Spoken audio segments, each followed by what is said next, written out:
Hello everyone, welcome to PWIIT JAM and CSI net YouTube channel. आप सभी का target IIT jam 2025 में बहुत बहुत स्वागत है बच्चों। आप लोग जानते हैं कल इससे पहले जब हमने जो आपने पहले प्रीवियस वीडियो देखी होगी, प्लांट बायोलॉजी की ही सीरीज चल रही है। छोटे छोटे भाग में हम बोल सकते हैं, छोटे छोटे पार्ट्स में हम लोग sexual reproduction in flowering plant को कैरी आउट कर रहे हैं। तो इससे पहले आपने अभी क्या देखा था, कल के लेक्चर में या प्रीवियस लेक्चर में हमने मेगास्पोरोजेनेसिस पढ़ा। तो आज एक क्विक रिविजन हम मेगास्पोरोजेनेसिस का करेंगे। उसके बाद हम गैमेटोजेनेसिस देखेंगे, मेगा गैमेटोजेनेसिस के बारे में, और फिर फर्टिलाइजेशन के बारे में। आज के टॉपिक में आप ऑब्वियस है, टॉपिक के नाम जो लिखा हुआ है that is fertilisation and post fertilisation events in flowering plants. तो कल ही मैंने आपको एक चीज़ बहुत क्लियरली बताई थी बच्चों, जब हम sexual reproduction in flowering plants के बारे में बात करते हैं तो हम एक चीज़ को बहुत केयरफुली देखते हैं कि हम 3 पार्ट्स में, जब भी आप रिप्रोडक्शन को स्टडी करते हो तो रिप्रोडक्शन को स्टडी करने से पहले हम 3 भाग में वो स्टडी करते हैं डिफरेंट इवेंट्स को। तो वो इवेंट्स, एक मेन इवेंट तो है फर्टिलाइजेशन, और फर्टिलाइजेशन वो भी क्योंकि आपके टॉपिक का नाम है sexual reproduction in flowering plant. Sexual reproduction का मतलब क्या होता है? सेक्सुअल रिप्रोडक्शन का मतलब होता है जब तक फ्यूजन ना हो मेल और फीमेल गैमीट्स का। फ्यूजन जब मेल और फीमेल गैमीट्स का होता है तब जाके आपको एक डिप्लॉयड जाइगोट मिलता है। तो सेक्सुअल रिप्रोडक्शन में जो फर्टिलाइजेशन की बात हम कर रहे हैं that is fusion of male and female gametes. लेकिन अब आप ये देखिए, अभी तक हम जितने इवेंट्स पढ़ रहे हैं हमने क्या देखा? हमने देखा पहले माइक्रोस्पोरोजेनेसिस हुआ, फिर आपका माइक्रोगैमेटोजेनेसिस हुआ। सिमिलरली जो फीमेल ऑर्गन है दैट इज कार्पल या पिस्टल, उसमें आपका मेगास्पोरोजेनेसिस पहले हुआ, उसके बाद आपका मेगा गैमेटोजेनेसिस हुआ। तो दोनों ही प्रोसेस में आपने पहले देखा माइक्रोस्पोर्स बने, फिर मेगास्पोर्स बने, और फिर यहां से ही माइक्रोस्पोर्स से ही फिर जनरेशन हुआ माइक्रोगैमेट्स, मतलब माइक्रोस्पोर्स का, जिसको आप पोलन ग्रेन्स भी बोलते हो। और वहां पे जो जेनरेटिव सेल था उसमें डिवीजन हुए और उसने 2 मेल गैमीट्स को प्रोड्यूस किया, राइट। ये पूरा पोस्ट क्या बोल सकते हो आप, ये फर्टिलाइजेशन से पहले के इवेंट्स है। तो फर्टिलाइजेशन से पहले के इवेंट्स को आप क्या बोलते हो? Pre fertilisation events. तो फर्टिलाइजेशन से पहले हमें नीड किसकी होती है? हमें नीड होती है प्री फर्टिलाइजेशन इवेंट्स की। और वैसे ही जब आपका फर्टिलाइजेशन हो गया, मतलब फीमेल में भी ऐसा ही होगा, जो फीमेल रिप्रोडक्टिव ऑर्गन है विच इज कॉल्ड कार्पल या पिस्टल, या फिर ग्रुप्स को हम गाइनोशियम बोलते हैं। उस केस में आपने क्या देखा है? उस केस में आपने क्लियरली एक चीज नोटिस की होगी बच्चों, सबसे पहले मेगास्पोरोजेनेसिस हुआ, मेगास्पोरोजेनेसिस से मेगास्पोर्स बने, और मेगास्पोर्स से फिर फर्दर आपका पूरा हमने एम्ब्रियो सैक डेवलपमेंट पढ़ा, राइट। अगर अभी हम थोड़ा सा उसका रिविजन भी करेंगे तो कोई चिंता की बात नहीं है कि हाँ क्या फ्लो चल रहा था, उस फ्लो को ही कंटिन्यू मेंटेन करते हुए फिर हम आगे फर्टिलाइजेशन पे पहुंचेंगे, ठीक है। तो अगर मैं आपको प्री फर्टिलाइजेशन इवेंट्स, जब हम फीमेल की बात करते हैं उसमें देखें तो सबसे पहले मेगास्पोरोजेनेसिस, फिर मेगा गैमेटोजेनेसिस। जब गैमीट फॉर्मेशन हो जाता है, मेल गैमीट क्या था आपका? माइक्रोस्पोर में मेल गैमीट्स बने। फीमेल गैमीट क्या है? यहाँ पे आपका जो एम्ब्रियो सैक है उसके अंदर हमारे पास एक सेल प्रेजेंट है। तो यहाँ पे हमें क्या करना है? What does fertilisation require? Fertilisation को चाहिए फ्यूजन किसका? मेल गैमीट का with female gamete, which is हमारा यहाँ पे जो एम्ब्रियो सैक के अंदर प्रेजेंट एग अपैरेटस है उसके अंदर एक एग सेल है, उसका फ्यूजन करना है। अब फ्यूजन करने के लिए बट ऑब्वियस है क्या चाहिए, इसलिए नीड क्या है? नीड है कि मेल गैमीट आपको कहाँ तक पहुंचाना है? आपको पहुंचाना है उस स्ट्रक्चर तक जहाँ पे एग प्रेजेंट है, राइट। तो ये पूरे प्रोसेस को हम अभी पढ़ने वाले हैं बच्चों। ये सारी चीजें आपकी कहाँ आती है? Pre fertilisation. और जैसे ही आपका पोलन ग्रेन का जो गैमीट है वो वहां पहुंच जाता है एग सेल के पास, फ्यूजन होता है। तो फर्टिलाइजेशन क्या है? Fusion of male gamete with female gamete. और वो फीमेल गैमीट हमारा यहाँ पे एग अपैरेटस में प्रेजेंट सेंट्रल सेल, जहाँ पे जो सेंटर में लोकेटेड है, अभी मैं पोजीशन आपको दिखाऊंगी। सेंट्रल सेल वो वाला नहीं जो पोलर न्यूक्लियाई वाला है। एग अपैरेटस में 2 साइनर्जिड्स होती हैं और बीच में एक एग सेल प्रेजेंट होता है, वो थोड़ा सा लार्ज है। उसको फ्यूज करना by male gamete is called fertilisation, जिसको आप सिनगेमी भी बोलते हो, ट्रू फर्टिलाइजेशन भी बोलते हो, वो पढ़ेंगे। आफ्टर फर्टिलाइजेशन जब ये फ्यूजन हो गया, फ्यूजन होने के बाद क्या होता है? फ्यूजन होने के बाद अब तो डेवलपमेंट करनी है, डिफरेंट प्रोसेसेस यहाँ पे भी आएंगी। तो डेवलपमेंट किस किस का होगा बच्चों? बीच में एक आपका जो पोलर न्यूक्लियाई है, जहाँ पे 2 न्यूक्लियाई प्रेजेंट थे सेंट्रल सेल में, वहाँ पे एक मेल गैमीट आके वहाँ पे भी फ्यूज करता है, जिसको आप ट्रिपल फ्यूजन के नाम से जानते हो। तो यहाँ पे जब तीन न्यूक्लियाई का फ्यूजन होता है तो यहाँ पे एक ट्रिप्लॉइड स्ट्रक्चर बनता है जिसको आप प्राइमरी एंडोस्पर्म न्यूक्लियाई बोलते हो या न्यूक्लियस बोलते हो, जिससे एंडोस्पर्म जनरेट होता है आगे। और अभी जहाँ पे फ्यूजन हुआ है एग और आपका किसका, मेल गैमीट का, वहाँ पे आपका बनता है जाइगोट, और फिर जाइगोट का डेवलपमेंट होता है इनटू एम्ब्रियो, फिर आगे जाके कंप्लीट डेवलपमेंट होता है। तो ये सारे जो प्रोसेसेस आते हैं दैट इज एम्ब्रियोजेनेसिस या एंडोस्पर्म फॉर्मेशन, ये सब कौन से इवेंट्स हैं? ये सब है जब फर्टिलाइजेशन के बाद कैरी आउट होते हैं। तो उनको आप क्या बोलते हो? उनको आप बोलते हो पोस्ट फर्टिलाइजेशन इवेंट्स। इनको क्या बोला जाता है? Post fertilisation events. ठीक है, तो प्री फर्टिलाइजेशन, फर्टिलाइजेशन और पोस्ट फर्टिलाइजेशन, ये तीन इवेंट्स हैं जिसको हमने पढ़ना था, और जो हम किस पे हैं? हम प्री फर्टिलाइजेशन के एंड वाले इवेंट्स पे हैं। चलिए, अब मैं आपसे क्या बोल रही थी, कल हमने मेगास्पोरोजेनेसिस देखा, तो मेगास्पोरोजेनेसिस को अगर हम रिवाइज करें तो सिंपल टर्म्स में मेगास्पोरोजेनेसिस क्या है? मेगास्पोरोजेनेसिस है, it is the formation of megaspores. और आप जानते हो मेगास्पोर्स किससे डेवलप हो रहे थे? मेगास्पोर मदर सेल से, जो कि डिप्लॉइड था, राइट? हमारे पास क्या था? हमारे पास था megaspore mother cell, megaspore mother cell, MMC ही बोलते हैं इसे, तो आप कंफ्यूज मत होना, microspore mother cell, megaspore mother cell, questions में बिल्कुल साफ साफ गिवन होता है। ठीक है, तो यहाँ पे क्योंकि मेगास्पोरोजेनेसिस हो रहा है तो इसीलिए हम मेगास्पोर मदर सेल की बात कर रहे हैं, मदर सेल। अब मेगास्पोर मदर सेल कैसा है? इसकी प्लॉइडी की बात करें तो इट इज 2n, राइट? ये 2n है। इसमें डिवीजन हुआ, कैसे डिवीजन थे? हमने मियोटिक डिवीजन बोला था, रिडक्शनल डिवीजन हुआ, जिसकी वजह से आपको क्या मिले? Megasporogenesis is formation of megaspores, right? तो ये आपके पास मेगास्पोर्स मिले जो कि कैसे अरेंज थे? टेट्राड में अरेंज थे, राइट? हमने उनको टेट्राड लीनियर फॉर्म में अरेंज दिखाया था। दिस इज लीनियर टेट्राड, और सबके सब कैसे हैं? n प्लॉइडी के हैं, that is haploid in number है, क्रोमोसोम नंबर इनका कितना है? हैप्लॉइड है।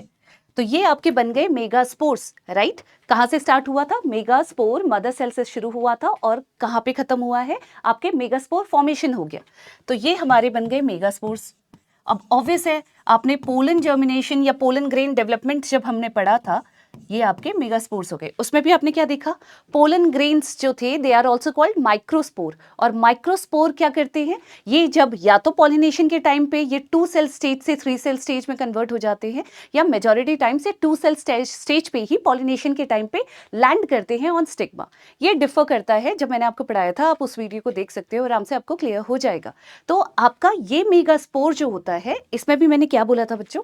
यूजुअली मेगास्पोर कितने इन्वॉल्व हैं आपके एम्ब्रियो सैक बनाने में, उस पे भी आप क्लासिफिकेशन करते हो, राइट? हम उस पे भी ऑइनोथेरा टाइप होगा या फिर पॉलीगोनम टाइप होगा, डिफरेंट टाइप के हम बोलते हैं, ठीक है, कि किस तरीके से एम्ब्रियो सैक का डेवलपमेंट होता है। मोनोस्पोरिक होगा, बाइस्पोरिक होगा, टेट्रास्पोरिक होगा, इस तरीके से।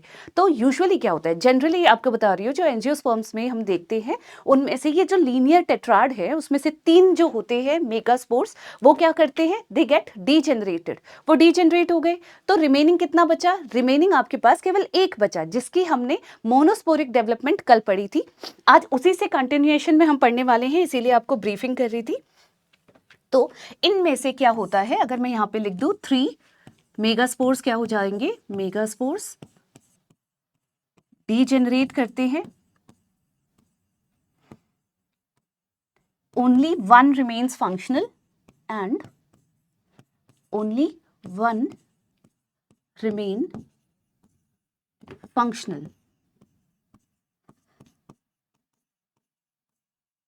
ठीक है, तो अब ये जो फंक्शनल है उसको कैरी फॉरवर्ड करते हैं। हमारे पास ये है मेगास्पोर एक, ये उसका न्यूक्लियाई है अंदर। मैंने आपसे क्या बोला था? ये वो फंक्शनल मेगास्पोर है, एक ही हमारे पास मेगास्पोर बचा, तो ये एक मेगास्पोर है जो हमारे पास बचा। अब ये मेगास्पोर क्या करेगा? ये मेगास्पोर इस तरीके से डिवीजन करेगा कि ये अब क्या करे, ये आपको प्रोड्यूस करके दे एम्ब्रियो सैक में डिफरेंट जो स्ट्रक्चर्स बनते हैं उनका डेवलपमेंट हो, डिफरेंट टाइप के जो सेल्स अरेंज होते हैं उनका डेवलपमेंट हो। तो हमने कल जब ओव्यूल पढ़ा था, याद होगा आप लोगों को बच्चों, देखा, मैं आपको एक चीज बताना चाह रही थी। यूजुअली मैंने कल आपको क्या कहा था? मैंने आपसे बोला था ओव्यूल जो है उसके टाइप्स होते हैं, होते हैं। डिपेंडिंग अपॉन इंटेग्यूमेंट्स जो कि आउटर एनवेलप होता है उस वो प्रेजेंट है या एब्सेंट है, उसके बेसिस पे भी उनका क्लासिफिकेशन होता है। जैसे अभी थोड़ी देर में उसका क्लासिफिकेशन भी हम डिस्कस करेंगे, पहले ये इंपॉर्टेंट कंटिन्यूएशन में पढ़ लेते हैं। ये हमारा फंक्शनल मेगास्पोर है। इसमें इसके न्यूक्लियाई में क्या होता है, फ्री न्यूक्लियर डिविजन्स होते हैं। अब प्री न्यूक्लियर डिवीजन का मतलब अभी सेल वॉल नहीं बनेगी, केवल न्यूक्लियाई ही डिवाइड होंगे। और ये न्यूक्लियर डिविजन्स में कितने राउंड होते हैं बच्चों, यूजुअली ये 3 mitotic division types carry out होता है, जिसकी वजह से अल्टीमेटली आपको कितने न्यूक्लियाई मिलते हैं एक उस स्ट्रक्चर के अंदर। तो अब अगर मैंने बोला फ्री न्यूक्लियर डिवीजन है, हम 3 राउंड्स डिवीजन दिखा देते हैं। 3 राउंड्स का डिवीजन है माइटोटिक डिवीजन। तो अब आप अगर नोटिस करोगे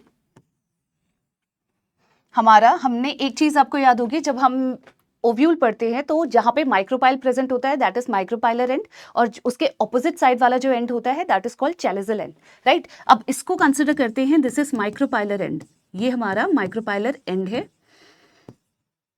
और ये क्या है, चैलिजल एंड है, ये हमारा चैलिजल एंड है। अब दोनों ही तरफ हमारे पास क्या हो गए थे, मैंने आपसे क्या बोला, 3 राउंड डिवीजन हुआ, 3 राउंड माइटोटिक डिवीजन हुआ, तो लगभग कितने न्यूक्लियाई बन गए, 8 न्यूक्लियाई आपके बनेंगे। तो इस फ्री न्यूक्लियर डिवीजन की वजह से हमारे पास कितने न्यूक्लियाई आ गए, 8 न्यूक्लियाई आ गए। और इनका अरेंजमेंट कैसा होता है, इनका अरेंजमेंट होता है 3 आपके न्यूक्लियाई यहाँ पे और यहाँ पे चले गए, और वैसे ही 3 न्यूक्लियाई यहाँ और यहाँ आ गए, और रिमेनिंग 2 कहाँ चले जाते हैं, रिमेनिंग 2 जो होते हैं वो सेंटर पोजिशन पे आ जाते हैं इस तरीके से, ठीक है। तो ये 1 nuclei, 2 nuclei, 3 nuclei, 4 nuclei, 5 nuclei, 6 हो गया, 7 हो गया, और ये 8 न्यूक्लियाई। तो टोटल हमारे पास 8 न्यूक्लियाई बन गए। जब 8 न्यूक्लियाई इस तरीके से अरेंज हो जाते हैं, उसके बाद शुरू होता है आपका सेल वॉल फॉर्मेशन, राइट। तो इनके अराउंड अब ये कन्वर्ट होंगे इनटू सेल। तो आप देख सकते हो 1 सेल बन गया, 2 सेल बन गया, 3 सेल बन गए, ये 1 सेल है, ये पीछे अरेंज दूसरा सेल है, और ये तीसरा सेल है, ये सेल अरेंज हो गए। और बीच वाला जो स्ट्रक्चर होता है ये 2 पोलर न्यूक्लियाई लेके एक सेल बनाता है which is known as central cell. इस तरीके से अरेंजमेंट है। उतना अच्छा प्रिसाइज डायग्राम नहीं बना है, बट इलस्ट्रेशन के लिए आई होप आपको समझ में आ जाएगा बच्चों। तो ये वाला सेल को हम कंसिडर करते हैं सेंट्रल सेल, इसको आप सेंट्रल सेल बोलते हो। चैलिजल एंड की तरफ जो ये 3 आपको सेल्स दिख रहे हैं, इनको कहा जाता है एंटीपोडल सेल्स। ये क्या है, एंटीपोडल सेल्स है, एंटीपोडल सेल्स। इस तरफ जो 3 आपको दिख रहे हैं, ये बीच में जो प्रेजेंट होता है दोनों तरफ से गार्डेड है, कौन, आपका एग सेल। तो ये सेंटर में जो प्रेजेंट है इसको बोलते हैं एग सेल। ये है बेसिकली आपका वो गैमीट जिसको फ्यूज करना है, किसको, जो पोलन ट्यूब है, पोलन ट्यूब से गैमीट आएगा, मेल गैमीट आएगा और इसको फ्यूज करेगा, राइट। तब होगा फर्टिलाइजेशन जो अभी हमें पढ़ना है। और ये दोनों जो साइड में प्रेजेंट है इनको बोलते हैं साइनर्जिट्स, साइनर्जिट्स। अब इंडिविजुअली इनका फंक्शन अगर देखें तो एंटीपोडल सेल जब फर्टिलाइजेशन हो जाता है उसके बाद क्या करते हैं, धीरे धीरे जाके डीजेनरेट हो जाते हैं, मतलब ये एब्जॉर्ब हो जाते हैं, डीजेनरेट हो जाते हैं। अगर आप साइनर्जिट्स के बारे में बात करें तो हमेशा याद रखना बच्चों, अगर मैं इस तरीके से ये साइनर्जिट के सेल को बनाऊं तो ये सेल साइनर्जिट जो है इसके पास क्या होता है, इसके पास ना कुछ हल्के ऐसे फिंगर लाइक प्रोजेक्शंस होते हैं। बहुत अच्छे से तो नहीं बन पा रहे हैं, लेकिन ये साइनर्जिट्स के पास फिंगर लाइक प्रोजेक्शंस होते हैं, फिंगर लाइक प्रोजेक्शंस होते हैं, और इन फिंगर लाइक प्रोजेक्शंस को हम बोलते हैं फिलीफॉर्म अपैरेटस। इनको क्या बोला जाता है, फिलीफॉर्म अपैरेटस। ये जो फिलीफॉर्म अपैरेटस होता है इनका काम क्या होता है, साइनर्जिट्स का बेसिकली काम क्या होता है, साइनर्जिट्स हो गए या फिलीफॉर्म अपैरेटस हो गए, इनका काम क्या होता है, इनका काम होता है टू गाइड पोलन ट्यूब को प्रॉपर्ली गाइड करना और कहां पे पहुंचाना, एक्स सेल तक पहुंचाना। तो ये काम कौन करता है, ये काम करता है साइनर्जिट्स में प्रेजेंट फिलीफॉर्म अपैरेटस, जो कि कैसे स्ट्रक्चर्स है, फिंगर लाइक स्ट्रक्चर्स है, ठीक है। तो ये इस तरीके से मूव करेंगे, आपका जो ट्यूब होगा, पोलन ट्यूब होगा, वो मूव करता है और एग को जाके फ्यूज करेगा। अब वो एग को नहीं, बेसिकली गैमीट, जो मेल गैमीट लेकर आ रहा है पोलन ट्यूब, वो जाके आपके एग सेल को फ्यूज करेगा। इस स्ट्रक्चर की, ठीक है। तो इस तरीके से आपने क्या देखा, अगर मैंने ये लेबलिंग भी कर दी है बच्चों, हमारे पास 8 न्यूक्लियाई थे, फिर लेटर ऑन सेल में कन्वर्ट हुए, सेल में जब कन्वर्ट हुए तो 3 सेल ऊपर 3 सेल नीचे 6 सेल हो गए, और बीच वाला सेल जो होता है वो सेंट्रल सेल है, एक सेल माना जाता है। तो इसीलिए हम बोलते हैं this type of structure is known as 8 nuclei और 7 सेल्ड, या फिर आप बोल सकते हो 7 सेल्ड 8 न्यूक्लियाई। तो ये कैसे डेवलप हुआ, शुरू कहां से हुआ, एक सिंगल मोनोस्पोर मेगास्पोर से शुरू हुआ, इसीलिए इसको हम मोनोस्पोरिक डेवलपमेंट बोलते हैं ऑफ एम्ब्रियोसैक। मोनोस्पोरिक है, क्यों मोनोस्पोरिक है, क्योंकि सिंगल मेगास्पोर इन्वॉल्व है इसके डेवलपमेंट के लिए, सिंगल मेगास्पोर इन्वॉल्व है डेवलपमेंट के लिए, इसीलिए इसको मोनोस्पोरिक डेवलपमेंट बोलते हैं। और अल्टीमेटली आपको क्या मिला, 8 न्यूक्लियाई 7 सेल्ड स्ट्रक्चर मिल गया। तो ये हमारा एम्ब्रियोसैक बन गया। अब क्या करना है, अब करना है आप लोगों को फर्टिलाइजेशन यहाँ पे। अब फर्टिलाइजेशन के लिए हम क्या देखेंगे, हम फर्टिलाइजेशन में ये देखते हैं कि हमारा ये स्ट्रक्चर है, राइट, ये स्ट्रक्चर है, और यहाँ पे अगर हम, आप ये समझ लो कि ये माइक्रोपाइलर एंड है, माइक्रोपाइलर एंड है, राइट, ये माइक्रोपाइलर एंड है, ये हमारा चैलिसल एंड है। तो ये चैलिसल एंड हो गया, ये माइक्रोपाइलर एंड हो गया, और इस साइड पे हमारे पास सेल्स प्रेजेंट है,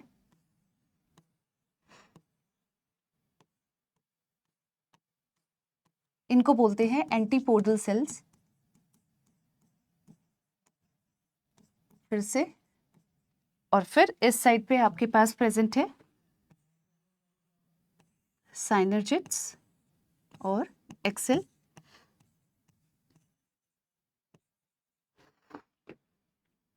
ये हमारा एक्सेल है। अभी एक्सेल पे फोकस करते हैं और इसको लेबल कर देती हूँ साइनर्जिड्स से, साइनर्जिड्स, ठीक है, ये हो गए साइनर्जिड्स। अब एक्सेल हो गया, साइनर्जिड्स हो गए, आपके एंटीपोडल सेल्स भी हो गए, ये एंटीपोडल सेल्स हैं। अब देखते हैं कैसे पोलन ट्यूब आती है, और बीच में आप जानते हो हमारे पास 2 पोलर न्यूक्लियाई हैं, इस तरीके से। मैंने आपको सिर्फ समझाने के लिए इस तरीके से बनाया है बच्चों। ये हो गया, ये वापस वही स्ट्रक्चर है जो पीछे बना था। अब अगर मैं वापस से फीमेल जो स्टिग्मा है, कार्पल है, और मतलब स्टिग्मा स्टाइल और ओवरी को बनाऊं, which are part of carpel या फिर पिस्टल, ये किसके पार्ट है, कार्पल, या फिर आप बोलो इसे पिस्टल। तो ये था, राइट। अब क्या हुआ, व्हाट इज पॉलिनेशन, पॉलिनेशन को कैसे डिफाइन करते हैं बच्चों, पॉलिनेशन को डिफाइन करते हैं, it is the process of transfer of pollen grain from anther to stigma of same flower, या जेनेटिकली सिमिलर फ्लावर, या फिर जेनेटिकली डिफरेंट फ्लावर। अब मैंने कल भी आपको एक चीज समझाई थी कि फर्टिलाइजेशन से पहले पॉलिनेशन की बहुत ज्यादा जरूरत है, क्योंकि विदाउट पॉलिनेशन ऑब्वियस है पोलन ग्रेन लैंड ही नहीं करेंगे स्टिग्मा पे, लैंड नहीं करेंगे तो जर्मिनेट नहीं करेंगे, जर्मिनेट नहीं करेंगे तो फर्टिलाइजेशन नहीं होगा, राइट। तो इसीलिए पॉलिनेशन को अभी मैं आपको थोड़ा सा डिफाइन करूंगी, लेकिन आप एक प्रोसेस देख लो। मान लो ये हमारा पोलन ग्रेन है, दिस इज पोलन ग्रेन, ठीक है, ये पोलन ग्रेन है। और पोलन ग्रेन का आप स्ट्रक्चर जानते हो, मैंने प्रीवियस क्लास में आपको पढ़ा रखा है जब एंथर डेवलपमेंट पढ़ाया था। तो ये पोलन ग्रेन जो होता है जब वो स्टिग्मा पे लैंड करता है, अगर इसी की ब्रीफिंग मैं आपको यहाँ पे करूँ तो this is your pollen grain, इसमें लार्ज सेल हमारा वेजिटेटिव सेल होता है और एक जनरेटिव सेल होता है। ये क्या है, दिस इज लार्ज सेल जिसको आप बोलते हो वेजिटेटिव सेल। इसको वेजिटेटिव क्यों कहा जाता है, इसको वेजिटेटिव सेल इसीलिए कहा जाता है because it is not involve in sexual reproduction, sexual reproduction में ये इन्वॉल्व नहीं होता। और जो छोटा सेल है that is called generative cell, इसको जेनरेटिव सेल बोलते हैं, ठीक है। ये किसका पार्ट है, ये है पोलन का पार्ट। तो अब, और आप जानते हो आउटर मोस्ट क्या होता है, एक्साइन प्रेजेंट होता है, और इनर लेयर को हम इंटाइन बोलते हैं। ये सब आपका क्लियर है, राइट। अब क्या होता है बच्चों, अब होता है पॉलिनेशन। अभी ये 2 सेल स्टेज में प्रेजेंट है आपका पोलन ग्रेन, किस सेल स्टेज में प्रेजेंट है, पोलन प्रेजेंट है आपका कौन से स्टेज में, 2 सेल स्टेज में प्रेजेंट है। अब 2 सेल स्टेज में जब ये प्रेजेंट होता है, इसके बाद एक प्रोसेस कैरी आउट होता है which is known as pollination. क्या होता है, पॉलिनेशन होता है। अब पॉलिनेशन में क्या होता है, पॉलिनेशन क्या है, pollination is transfer of pollen grains. ये जो पोलन ग्रेन है अभी किस स्टेज में है, अराउंड 60%, अप्रोक्सीमेटली 60% जो आपका एंजियोस्पर्म्स है उनमें यूजुअली जो पोलन रिलीज होता है वो 2 सेल स्टेज पे रिलीज होता है और रिमेनिंग में हो सकता है वो 3 सेल स्टेज पे भी हो। अब 3 सेल स्टेज कैसे बनती है उसके बारे में बात करेंगे। But what is pollination? Pollination is transfer of pollen grains. अगर मैंने पोलन ग्रेन लिखा है या फिर माइक्रोस्पोर लिखा है, बात एक ही है बच्चों, माइक्रोस्पोर को ही पोलन ग्रेन बोलते हैं। Microspore, pollen, microspore, right. तो ट्रांसफर ऑफ पोलन ग्रेन या microspore on from stigma, from anther to stigma of a cell, stigma of a flower is called, अभी आप क्रॉस और सेल्फ पॉलिनेशन की बात नहीं कर रहे हो, इसमें सिर्फ जनरलाइज कर रहे हो। तो stigma of a flower is called pollination. ठीक है, तो व्हाट इज पॉलिनेशन? पॉलिनेशन होता है the transfer of pollen grains, आपके माइक्रोस्पोर का ट्रांसफर फ्रॉम एंथर, क्योंकि एंथर के अंदर जो पोलन चेंबर्स है उसके अंदर आपका प्रेजेंट है पोलन ग्रेन्स या माइक्रोस्पोर्स। जब आपका एंडोथीशियम की वजह से डाइसेंस होता है एंथर का, तब आपके पोलन ग्रेन्स या माइक्रोस्पोर्स रिलीज होते हैं और जैसे ही वो रिलीज होते हैं दे लैंड। ये जो रिलीज होने के बाद लैंडिंग होती है पोलन ग्रेन्स की ऑन स्टिग्मा, एंथर में से स्टिग्मा पे एक फ्लावर की। Whether the flower can be genetically similar, same type के फ्लावर्स हो सकते हैं, या फिर डिफरेंट फ्लावर के स्टिग्मा पे जब लैंड करता है पोलन ग्रेन, उसको बोलते हैं पॉलिनेशन। अब पॉलिनेशन सेल्फ पॉलिनेशन भी होता है और आपका क्रॉस पॉलिनेशन भी होता है। क्रॉस पॉलिनेशन, सेल्फ पॉलिनेशन से ही आपको शब्द से समझ में आ रहा होगा बच्चों, जब आप एक फ्लावर है, फ्लावर के अंदर दोनों रिप्रोडक्टिव ऑर्गन है, दैट इज आपका स्टेमन भी है और कार्पल या पिस्टल भी है। जब स्टेमन में से, स्टेमन में एंथर है, एंथर के अंदर से पोलन ग्रेन जब खुद ही के किसमें, कार्पल दैट इज उसके ही स्टिग्मा पे लैंड कर जाते हैं, या फिर उसी के सिमिलर जेनेटिकली जो सिमिलर प्लांट है उसके फ्लावर के स्टिग्मा पे लैंड कर जाते हैं, उसको बोलते हैं सेल्फ पॉलिनेशन। लेकिन क्रॉस पॉलिनेशन क्या होता है? क्रॉस पॉलिनेशन ऐसा प्रोसेस होता है जहां इस प्लांट का जो पोलन है वो लैंड कर गया किसी और प्लांट के जो जेनेटिकली सिमिलर नहीं है, लेकिन कोई और प्लांट के स्टिग्मा पे जाके लैंड कर गया और जर्मिनेट करके पॉलिनेशन कर रहा है, फर्टिलाइजेशन कर रहा है, उसको आप बोलते हो क्रॉस फर्टिलाइजेशन या क्रॉस पॉलिनेशन। अब क्रॉस पॉलिनेशन की बात है, ये मैं आपको वर्बली इसलिए बता रही हूँ क्योंकि क्विकली आप समझ सकते हो। क्रॉस पॉलिनेशन का मतलब क्या होता है बच्चों? इसको करवाने के लिए बहुत फैक्टर्स रिस्पॉन्सिबल होते हैं, जैसे एबायोटिक फैक्टर्स हो गए और बायोटिक फैक्टर्स हो गए। आप जानते हो ना, मेजॉरिटी क्रॉस पॉलिनेशन की ही क्या बात है। अगर हम पॉलिनेशन को एक जनरलाइज्ड वे में बोलें तो पॉलिनेशन को करवाने के लिए 80% इंसेक्ट्स रिस्पॉन्सिबल होते हैं, और उसमें भी आपके बीज, हम बोलते हैं ना मधुमक्खियां हो गई या बटरफ्लाइज हो गई या बीज हो गए, मेजॉरिटी जो इंसेक्ट्स में इन्वॉल्व होते हैं दैट आर बीज, और बीज पॉलिनेशन करवाने में बहुत इंपॉर्टेंट रोल प्ले करते हैं। तो ये बी क्या है? बीज हैं आपके लिविंग ऑर्गेनिज्म, राइट। तो ये बायोटिक फैक्टर कंसिडर किया जाएगा। तो बायोटिक फैक्टर्स इनके उसमें क्या होता है, ये किसकी तलाश में आती है? ये नेक्टर की तलाश में एक फूल के पास आती है। फूल में नेक्टर है, नेक्टर की तलाश में, उसको लेने की तलाश में वो फूल पे लैंड करती हैं। अब उनके जो लेग्स होते हैं वो क्या होते हैं, वो स्टिकी, नेक्टर की वजह से वो स्टिकी हो जाते हैं या कुछ वो सब्सटेंस रिलीज करते हैं, उसकी वजह से वो क्या होते हैं, नेक्टर पे रहने की वजह से स्टिकी हो गए। स्टिकी होने की वजह से अब क्या हुआ, जो पोलन्स प्रेजेंट है एंथर के ऊपर, वहां पे वो पोलन्स इनके लेग से या विंग से चिपक जाते हैं। अब स्टिकी होने की वजह से चिपक गए। अब ये दूसरे भंवरा है, भंवरा एक फूल पे चढ़ेगा, फिर दूसरे फूल पे जाएगा, फिर तीसरे फूल पे जाएगा for the collection of nectar, right. अब नेक्टर की कलेक्शन के लिए वो यहाँ से वहां जा रहा है, जिसकी वजह से पोलन्स जो होते हैं एक जगह से दूसरी जगह पे गिर जाते हैं, फिर तो वो तीसरे में जा रहा है, फिर वहां पे कुछ गिर गया, वहां से कुछ चिपक गए। इस तरीके से यहाँ पे क्या हो रहा है, एक फूल से दूसरे फूल में बायोटिक फैक्टर्स की वजह से क्या लग रहा है, पॉलिनेशन हो रहा है, पोलन ग्रेन्स की लैंडिंग हो रही है on stigma of different type of flowers. तो इस तरीके के जो पॉलिनेशन के इवेंट्स होते हैं उसको आप पॉलिनेशन बोलते हो। अब मैंने आपसे बोला पानी के थ्रू है तो हाइड्रोफिली होगा, अगर पानी है वाटर के थ्रू क्या बोला मैंने, हाइड्रोफिली होगा। अगर विंड के थ्रू, एयर के थ्रू है तो एनिमोफिली होगा। एंटेमोफिली होगा जब इंसेक्ट्स के वजह से है। मेलाकोफिली होगा जब स्नेल के वजह से है। तो डिफरेंट ऑर्निथोफिली होगा जब बर्ड्स के वजह से है। तो ये क्लासिफिकेशंस होती हैं पॉलिनेशन की, ठीक है। इसका मैं एक अलग चैप्टर लेकर आऊंगी बच्चों, क्योंकि पॉलिनेशन अभी हम जो इवेंट्स पढ़ रहे हैं उसमें हम सिंपल पॉलिनेशन के बारे में समझ लेते हैं, क्योंकि फर्टिलाइजेशन पढ़ना है, ठीक है। पॉलिनेशन के लिए एक नेक्स्ट क्लास में मैं आपको पॉलिनेशन के बारे में बिल्कुल पर्टिकुलरली बताऊंगी, इसके टाइप्स के बारे में, हर चीज़ के बारे में। चलिए, अब मैंने पॉलिनेशन का आपको डेफिनेशन बता दिया, तो अब हमारे पास क्या है, हमारे पास ये स्ट्रक्चर है, ठीक है। ये आपके पास अब स्ट्रक्चर बन गया। इसको बहुत बड़ा सा इसलिए बना रही हूँ ताकि आपको समझने में आसानी हो। हमारे पास पोलन ग्रेन आया, ये हमारा पोलन ग्रेन है, ठीक है। ये क्या है, ये पोलन ग्रेन है। आप जानते हो, ऐसे बना दिया मैंने ही। पोलन ग्रेन की आउटर लेयर को एक्साइन बोलते हैं, which is made up of a hardest material which is known as sporopollenin. Sporopollenin से पोलन ग्रेन का आउटर वो कोट बनता है, राइट, कवरिंग बनती है, आउटर कवर बनता है। और स्पोरोपोलिनिन क्या होता है, कुछ कुछ जगह पे थिनिंग होती है वहां पे, due to absence of sporopollenin.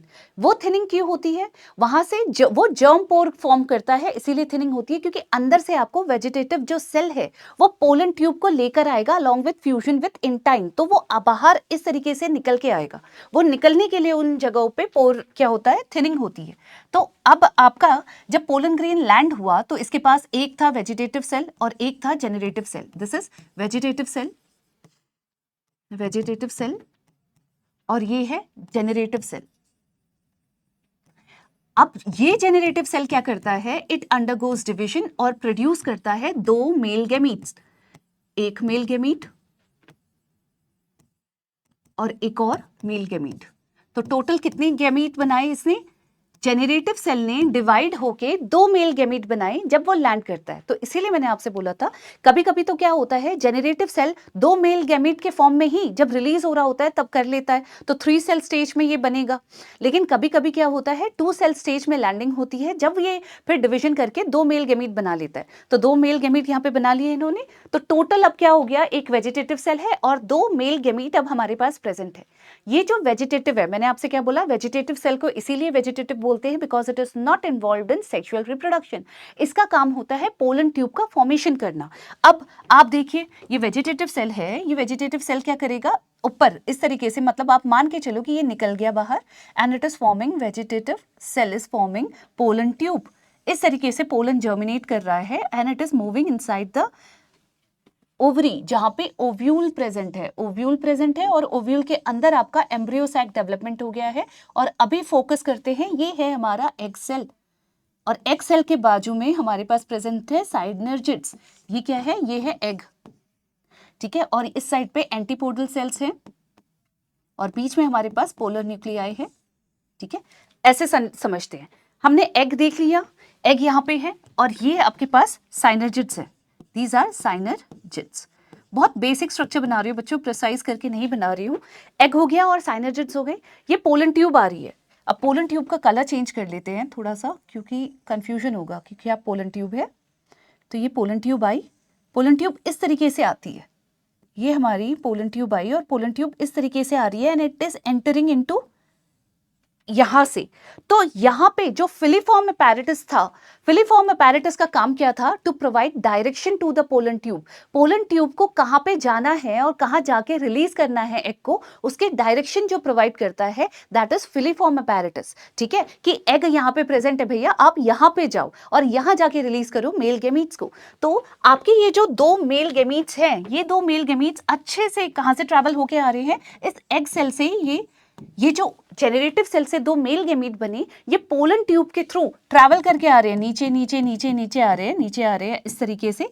Pollen tube के सहारे ये नीचे आ रहे हैं, दे आर रिलीज्ड। एक तो रिलीज हो जाता है एग सेल के पास और एक रिलीज होता है सेंट्रल सेल के पास।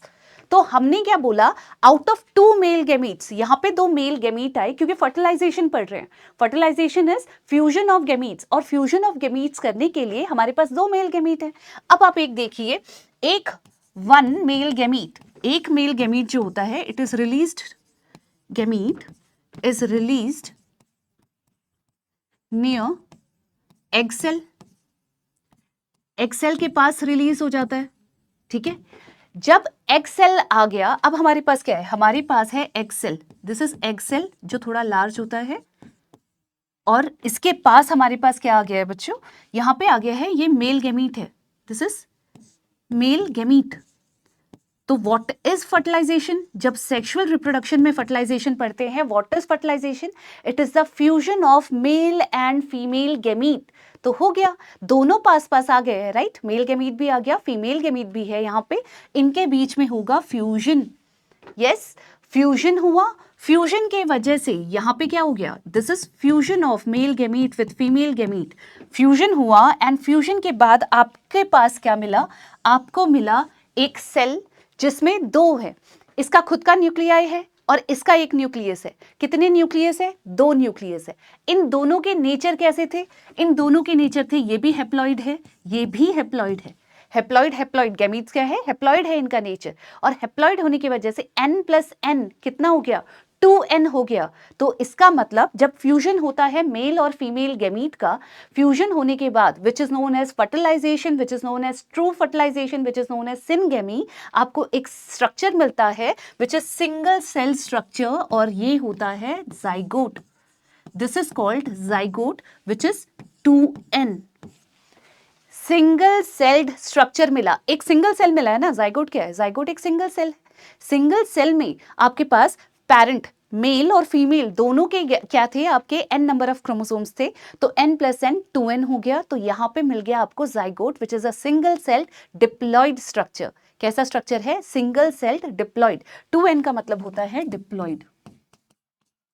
2n का मतलब क्या होता है? डिप्लॉइड स्ट्रक्चर है। ये दोनों क्या थे? हैप्लॉइड थे। तो जब फर्टिलाइजेशन है और एग का मेल गैमीट से होता है फर्टिलाइजेशन, इस फर्टिलाइजेशन को बोलते हैं true fertilisation. This is called true fertilisation. और ट्रू फर्टिलाइजेशन को ही आप क्या कहते हो? इसी को कहा जाता है सिनगेमी। ये क्या है? This is called syngamy. तो सिनगेमी, आपके क्वेश्चन में सिनगेमी लिखा हो, ट्रू फर्टिलाइजेशन लिखा हो, फ्यूजन लिखा हो मेल और फीमेल गैमीट का, this event is called fertilisation. क्या बोलते हैं बच्चों? इसको बोला जाता है फर्टिलाइजेशन। आई होप आपको ये चीज समझ में आ रही होगी। तो ये ओवरऑल क्या था? दिस वाज फर्टिलाइजेशन, जो आज का हमारा टॉपिक था, राइट? अब आपने एक चीज नोटिस करनी चाहिए, हमने क्या बोला? हमने बोला एक मेल गैमीट ने क्या किया? एक male gamete was released near the egg cell. Egg cell के पास तो एक गैमीट रिलीज हो गया, लेकिन पोलन ट्यूब कितने गैमीट्स को ला रही थी? पोलन ट्यूब तो दो गैमीट्स को ला रही थी ना, एक और दो, दो गैमीट्स को ला रही थी। एक ने तो फ्यूजन कर लिया एक सेल से, जिसको हमने ट्रू फर्टिलाइजेशन बोल दिया। दूसरे गैमीट का क्या होगा?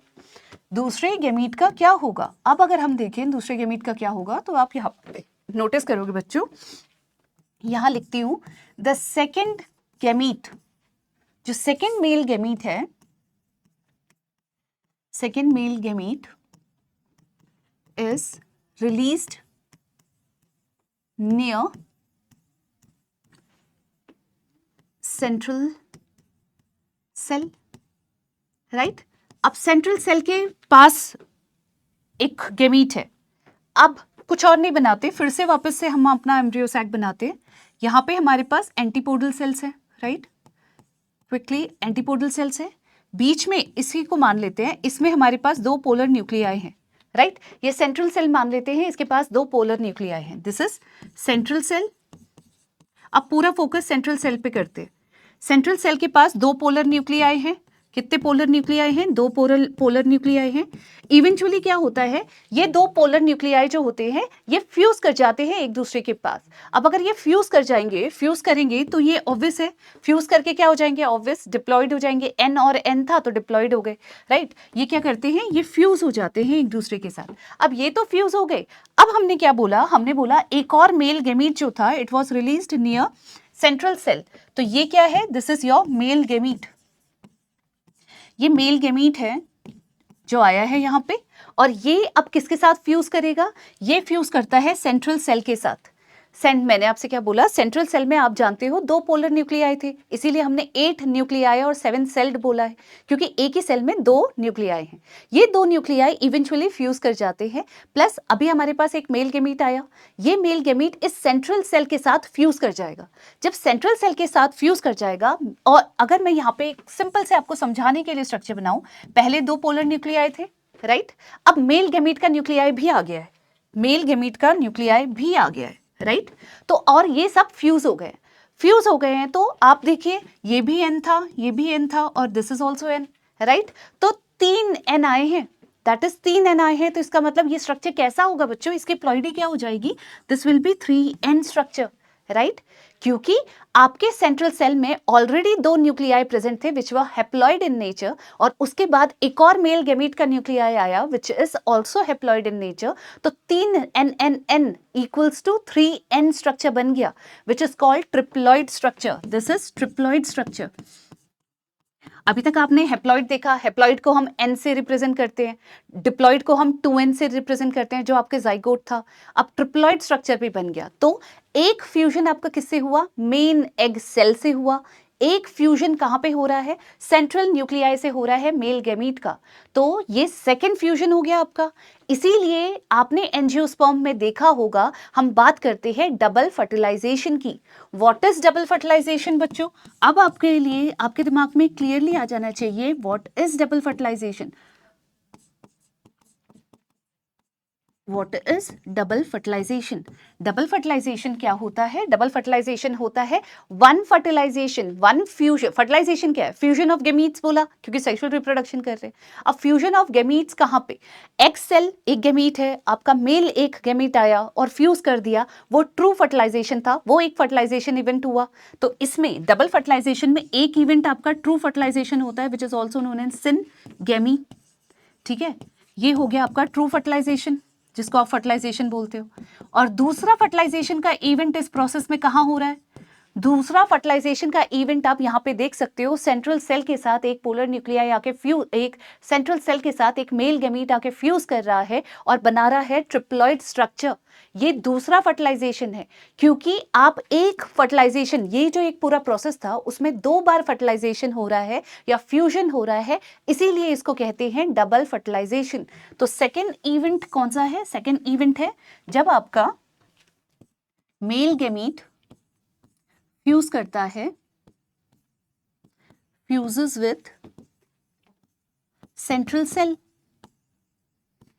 सेंट्रल सेल के साथ फ्यूज करता है, और सेंट्रल सेल में क्या प्रेजेंट है, पोलर न्यूक्लियाई प्रेजेंट है, right.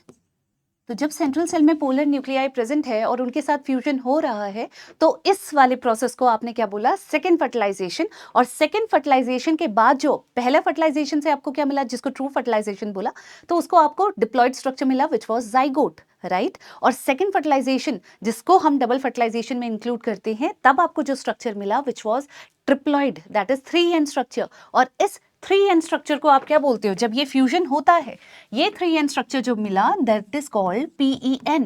What is PEN, PEN होता है primary endosperm nucleus.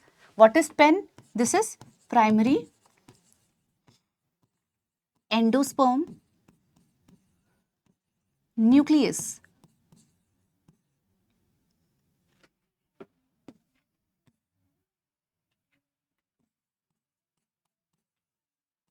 This is called PEN, right. और कभी आपसे प्लॉइडी पूछी जाए पेन की, तो पेन इज 3n।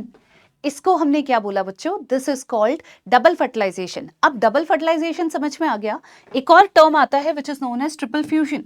अब ट्रिपल फ्यूजन किससे रिलेटेड होता है, केवल ट्रिपल फ्यूजन पे अगर हम आए तो triple fusion is related to, फिर से वापस सेंट्रल सेल का ही खेल है। यहाँ पे आपके पास सिर्फ सेंट्रल सेल था जिसके अंदर हमारे पास क्या थे, 2 पोलर न्यूक्लियाई प्रेजेंट है। ये हमारा सेंट्रल सेल था और इसके अंदर हमारे पास क्या प्रेजेंट है, 2 पोलर न्यूक्लियाई प्रेजेंट है। अब ये 2 पोलर न्यूक्लियाई के साथ किसने फ्यूज किया, मैंने अभी आपको बताया, ये मेल गैमीट आया, this is male gamete, gamete आया और इस मेल गैमीट ने आके यहाँ पे फ्यूजन करा, ठीक है, फ्यूजन हुआ यहाँ पे। अब कितने लोगों का फ्यूजन हो रहा है, 1, 2 और 3, 1, 2 and 3, इन तीनों का आपस में फ्यूजन हो रहा है और तब जाके एक स्ट्रक्चर बन रहा है। फ्यूजन हो रहा है किसका, हमारा मेल गैमीट का विथ सेंट्रल, या फिर आप बोल सकते हो पोलर न्यूक्लियाई उनके साथ। और पोलर न्यूक्लियाई कितने हैं, 2 पोलर न्यूक्लियाई हैं। और मेल गैमीट कितना है, 1 मेल गैमीट है, तो 2 + 1 कितने हुए, 3 हुए। और इसीलिए क्योंकि 3 गैमीट्स का या फिर 3 न्यूक्लियाई का फ्यूजन यहाँ पे हो रहा है, इस प्रोसेस को बोलते हैं ट्रिपल फ्यूजन। तो यहाँ पे क्या है, फ्यूजन मेल गैमीट का विद पोलर न्यूक्लियाई इन्वॉल्व करते हैं 3 चीजों को, this is called triple fusion. तो हमेशा याद रखना बच्चों, ये जो डबल फर्टिलाइजेशन वाला इवेंट है वो एंजियोस्पर्म की एक बहुत अच्छी क्वालिटी है। इट इज़ अ फीचर और कैरेक्टरिस्टिक ऑफ एंजियोस्पर्म्स। एंजियोस्पर्म्स में एक बहुत अच्छी क्वालिटी किसकी होती है? डबल फर्टिलाइजेशन वहाँ पे होता है। डबल फर्टिलाइजेशन की ज़रूरत या ट्रिपल फ्यूजन की ज़रूरत क्यों पड़ती है? आप जानते हो ट्रिपल फ्यूजन से जो ये स्ट्रक्चर बना, जब फ्यूजन हो जाता है और ये स्ट्रक्चर बनता है, तो स्ट्रक्चर कैसा बनेगा? अगर मैं इसी को वापस बनाऊँ यहाँ पे, तो अब एक हमें ऐसा मिला है सेल, ये एक सेल बन गया है जिसको आप बोल रहे हो प्राइमरी एंडोस्पर्म न्यूक्लियस, इसको बोल दिया। ये जो प्राइमरी एंडोस्पर्म न्यूक्लियस है, अब फर्टिलाइजेशन तक आप समझ गए। फर्टिलाइजेशन के बाद आता है पोस्ट फर्टिलाइजेशन इवेंट्स, और पोस्ट फर्टिलाइजेशन इवेंट्स का मतलब क्या होता है? इसका मतलब होता है कि एक तो आपको मिला है जाइगोट, ट्रू फर्टिलाइजेशन से आपको जाइगोट मिला जो कि 2n था, राइट, और एक आपको मिला है पेन, प्राइमरी एंडोस्पर्म न्यूक्लियस जो कि 3n है। दो फर्टिलाइजेशन के बाद दो स्ट्रक्चर्स मिले हैं। दो स्ट्रक्चर्स मिलने के किसकी वजह से मिले? डबल फर्टिलाइजेशन की वजह से मिले। पेन किसकी वजह से मिला? ट्रिपल फ्यूजन की वजह से मिला। तो अब जब हम पोस्ट फर्टिलाइजेशन इवेंट्स बोलते हैं, जब फर्टिलाइजेशन के बाद वाले इवेंट्स को हम क्लासिफाई करते हैं, उसमें आता है एम्ब्रियोजेनेसिस। What is embryogenesis? ये जो जाइगोट एक सिंगल सेल स्ट्रक्चर आपको मिला है, ये आगे जाके क्या बनाता है? ये आगे जाके आपका बनाता है एम्ब्रियो, राइट, एम्ब्रियो बनाता है। एम्ब्रियो जब जेनेसिस होता है, एम्ब्रियो फॉर्मेशन होता है, उसके बाद जाके आपने देखा होगा ग्लोबुलर स्टेज देखा होगा, हार्ट शेप स्ट्रक्चर देखा होगा, टॉर्पिडो देखा होगा एम्ब्रियो, या फिर मैच्योर एम्ब्रियो देखा होगा, मोनोकॉट एम्ब्रियो, डाइकॉट एम्ब्रियो, अलग अलग तरीके के एम्ब्रियो होते हैं। और ये एम्ब्रियो में डिफरेंट स्ट्रक्चर्स होते हैं। आपने प्लूम्यूल सुना होगा, या फिर हाइपोकोटाइल, रेडिकल सुना होगा, कॉटिलिडन सुना होगा, एम्ब्रियोनल एक्सिस सुना होगा, जिसके वजह से फिर इन सब स्ट्रक्चर्स का आगे जब आप एक सीड फॉर्मेशन में देखते हो, जो लास्ट होता है फर्टिलाइजेशन का, पोस्ट फर्टिलाइजेशन इवेंट का जो लास्ट चीज होती है, इवेंट होता है, दैट इज साइमल्टेनियसली चलता है फ्रूट फॉर्मेशन और सीड फॉर्मेशन, राइट। तो ये लास्ट इवेंट तक कैसे पहुंचते हैं, और वो सीड को जब आप जमीन पे सॉइल में ग्रो करते हो तो वो एक प्लांट कैसे डेवलप होता है, ये सारे इवेंट्स है। तो फर्टिलाइजेशन के बाद जो मेजर इवेंट्स होते हैं, वो सबसे पहला है जाइगोट का एम्ब्रियो फॉर्मेशन, जाइगोट से embryo formation, which is called, इस प्रोसेस को हम बोलते हैं एम्ब्रियोजेनेसिस, एम्ब्रियोजेनेसिस, ठीक है। और इस प्रोसेस को क्या बोलते हैं? इस प्रोसेस को बोलते हैं एंडोस्पर्म फॉर्मेशन, एंडोस्पर्म फॉर्मेशन। ये जो एंडोस्पर्म फॉर्मेशन होता है, एंडोस्पर्म फॉर्मेशन क्या करता है? एंडोस्पर्म फॉर्मेशन, ऑब्वियसली एंडोस्पर्म क्या है? एंडोस्पर्म है आपका एक न्यूट्रिटिव, ये एंडोस्पर्म क्या करता है? ये एक ऐसा टिश्यू है that provides nourishment to the growing embryo. तो ग्रोइंग एम्ब्रियो, जो ये डेवलपिंग एम्ब्रियो है, एम्ब्रियो बन रहा है जो जाइगोट से, उसको नरिशमेंट या न्यूट्रिएंट्स प्रोवाइड करने का काम एंडोस्पर्म करता है। तो इसीलिए जब ये आपके पोस्ट फर्टिलाइजेशन इवेंट्स होती हैं, तो सबसे पहले बनता है फॉर्मेशन, किसका स्टार्ट होता है? एंडोस्पर्म फॉर्मेशन पहले होता है, फिर आपका जाइगोट एम्ब्रियो बनाने में इन्वॉल्व होता है। क्यों? क्योंकि जब जाइगोट एम्ब्रियो में कन्वर्ट होगा, एम्ब्रियो बनना चलेगा, वो प्रोसेस कैरी आउट हो रहा होगा, तो उसमें एनर्जी चाहिए, उसमें न्यूट्रिशन चाहिए। वो कौन प्रोवाइड करेगा? उसको प्रोवाइड करने के लिए एंडोस्पर्म पहले बन जाता है, ताकि वो धीरे धीरे क्या करे? सप्लाई करे एनर्जी को, न्यूट्रिशन को to the developing embryo, right. तो पहला इवेंट ये है, सेकेंड इवेंट ये है। अब क्योंकि यहाँ पे ये चीजें इन्वॉल्व होती हैं, इसीलिए हम बोलते हैं कि एंजियोस्पर्म में ये जो डबल फर्टिलाइजेशन है, एम्ब्रियो को चाहिए endosperm for providing nourishment, nutrition.